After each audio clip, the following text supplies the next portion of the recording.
যদি ভুল হয়ে যায় ক্ষমা করে দিবেন। মাওলা আলী ডাক দিয়া বলে, ও ফাতেমা, ও ফাতেমা, আমি মনে হয় ভুল করেছি, আমি আপনাকে সঠিক সময় খাবার দিতে পারিনি। ফাতেমা, আপনি বললে আমাকে মাফ করে দেন। ফাতেমা বললে, তুমি আর মাফ করে দিও। মা ফাতেমা বলতে, স্বামী, আপনি কোনদিন আমাকে অবহেলা করেন? মাওলা আলী বলে, ও ফাতেমা, আমি বলতেছি আমার ফাতেমা জীবনে কোনদিন আমি আলীর কষ্ট দেই নাই। আমি বুঝাইতে চাই, হযরতে মা ফাতেমা স্বামীর কাছে ক্ষমা চাইলেন। হযরতে মাওলা আলী ডাক দিয়া বলে, ও ফাতেমা, ও ফাতেমা, ঠিক আছে, আপনি তো আমাকে ছেড়ে চলে যাবেন। এই ফাতেমা, আমার সাথে ওয়াদা করো, তুমি যখন কবর দেশে চলে যাবে, ওই কবরের ভিতরে আমার মদিনার নূরের নবী, হায়াতুন নবী, জিন্দা নবী আসবে। জোরে বলেন সুবহানাল্লাহ। ও ফাতেমা, তুমি আমার নবীরে যখন সালাম দিবা, ওই কবরের ভিতরে আমি তোমার স্বামী হযরতে আলীর পক্ষ থেকে আমার নবীকে আমার পক্ষ থেকে একটা সালাম জানাইবা। তাহলে মাওলা আলী শাহ খোদার আকীদা সুন্নি আকীদা, আর যে আকীদাটা আছে মাওলা আলী শাহ খোদার আকীদা আছিল এক। কেন? আমরা সুন্নিরাও বলি আমার নবী কবরে আসবে, মাওলা আলী বলে, ও আমার ফাতেমা, তুমি যখন কবরে যাবে, ওই কবরের ভিতরে নূরের নবী আগমন হবে। জোরে বলো ফাতেমা, আর ফকত নবীর সালাম দিও। মা ফাতেমা হতে, স্বামী, ওয়াদা করলাম আপনার পক্ষ থেকে সালাম দিব, কিন্তু আপনি আমার সাথে একটু ওয়াদা করেন। জোরে বলেন না সুবহানাল্লাহ। ও ফাতেমা, কি ওয়াদা করব? বলো, আমার স্বামী, আমি মা ফাতেমা পৃথিবী জমিন ছেড়ে চলে যাব, আমি দুনিয়া থেকে বিদায় যখন নিয়ে ফেলব, আমাকে গোসলের দায়িত্বটা আপনি স্বামীর হাতে করবেন। জোরে বলেন ও মা বোনেরা, একটু করে মনটা দিয়ে শুনেন। মা ফাতেমা যদি মৃত্যুকে ভয় করতে পারে, আমার মা বোনদেরও তো মৃত্যুকে ভয় করে প্রতিদিন সঠিক সময় নামাজ আদায় করা, স্বামীর খেদমত করা, সন্তান হোক, ছেলে হোক, মেয়ে হোক, ওদেরকে সুশিক্ষিত নবীর প্রেমিক বানা। জোরে বলেন। মা ফাতেমা বলে, স্বামী গো, আমার সাথে ওয়াদা করেন, আমি যখন ইন্তেকাল হয়ে যাব, আমি তো ইন্তেকাল হব, রাত্রের ভিতরে আমাকে কবরে দিবেন। সুবহানাল্লাহ। মা ফাতেমা জানে হতে পারো কেন? কারণ মা ফাতেমাকে আমার নবী স্বপ্নের মধ্যে জানাইছে, ফাতেমা, ও আমার মা, আমি দয়াল নবী তোমার জন্য অপেক্ষায় রয়েছি। মা ফাতেমা আমার নবীর ইন্তেকালের সময়, পর্দা করার সময় হাও দুই চোখের পানি ফেলে ফেলে কাঁদে। আমার নবী, ফাতেমা, আসো আসো মা, তুমি কান্না করে আমার সামনে, আমার পাশে আসো। মা ফাতেমার কানে কানে আমার নবী একটা গায়েবী সুসংবাদ দিয়ে দিলেন। মা ফাতেমা এটা শুনে মনে কান্না বন্ধ হয়ে গেল, আর মনের ভিতরে আনন্দ চলে এসেছে।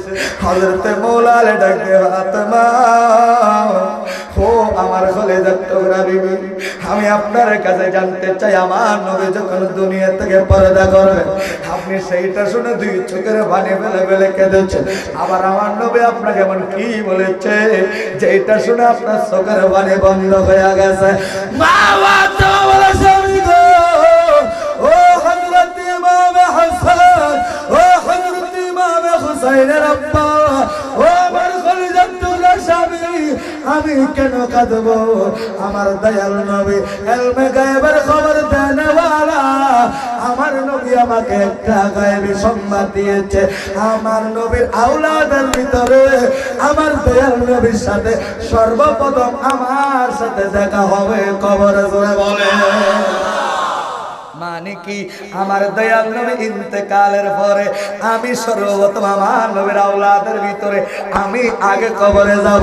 এই জন্য আমি মনের ভিতরে আনন্দ এনেছি।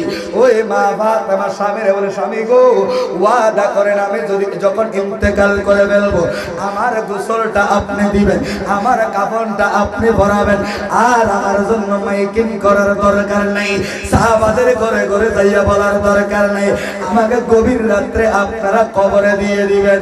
ও স্বামী ওয়াদা করো, আমি মা ফাতেমারে যখন কবরে দেশে নিয়ে যাবেন আমাকে কবরে নেওয়ার সময় পরপুরুষ যাতে না দেখে এইভাবে কবরের মধ্যে নিয়ে যাবেন।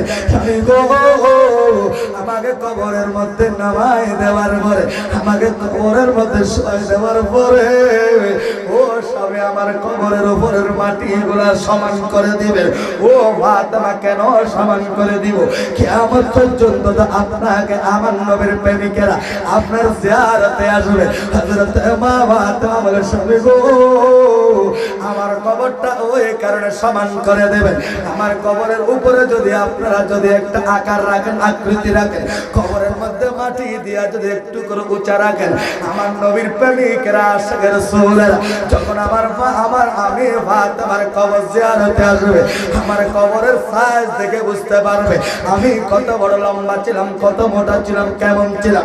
একটা মানুষের ভিতরে অন্তরের ভিতরে একটা প্রশ্ন চলে আসবে, স্বামী গো, যে ফাতেমাকে পরপুরুষ দেখে নাই ওই ফাতেমা কবরের মধ্যে যাওয়ার পরেও পরপুরুষকে দেখা দিতে পারবে না। পরপুরুষ যাতে মা ফাতেমার আকৃতি বুঝতে না পারে এই জন্য আমার কবরের মাটি সমান করে দিবে।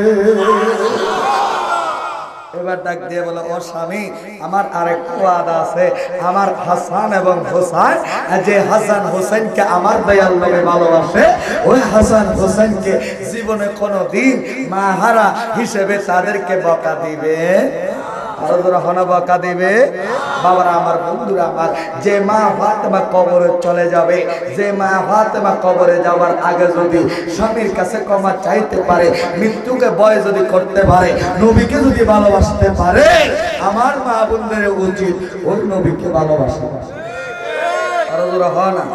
আমার আলোচনার শেষের দিকে এইবার হযরতে মা ফাতেমা ইন্তেকাল করে ফেললেন গভীর রাতে। এখন মানুষ আছে তিনজন, মানুষ আছে হযরতে মৌলা আলী শেরে খোদা, হযরতে ইমামে হাসান, হযরতে ইমামে হুসাইন রাদিয়াল্লাহু তাআলা আনহু। আমার দয়াল নবী হযরতে আবু যর গিফারের স্বপ্নের মধ্যে দেখা দিলেন। জোরে বলেন সুবহানাল্লাহ। আমার নবী আমাদেরকে দেখে কেমনে দেখে এবার আপনারা জানেন। আমার মা ফাতেমা ইন্তেকাল হয়েছে, হযরতে আবু যর গিফারিরে আমার নবী স্বপ্নের মধ্যে বলে, আবু যর তাড়াতাড়ি যাও, আমার ফাতেমার খাটিয়া ধরার জন্য আরেকজন মানুষের দরকার।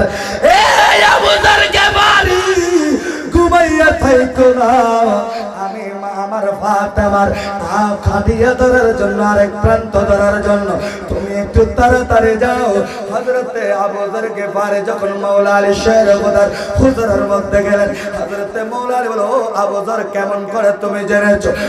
ও ভাই আলী, ও হযরতে আলী রাদিয়াল্লাহু তাআলা, কেন জানবো না? আমাকে দয়াল নবী, মায়ার নবী, নূরের নবী, জিন্দা নবী, হায়াতুন নবী ডাক দিয়ে বলেছে, আবু যর আর বসে থাইকো না, আমার ফাতেমার খাটিয়া ধরার জন্য চলে যাও। জোরে বলেন সুবহানাল্লাহ। সেই নবী মা ফাতেমা ইন্তেকাল করেছে, খাটিয়া ধরার জন্য আরেকজন মানুষ দরকার। এইটা সেই নবী বলতে পারে, ওই নবীও মদিনা থেকে আমাদেরকে দেখতে পারে।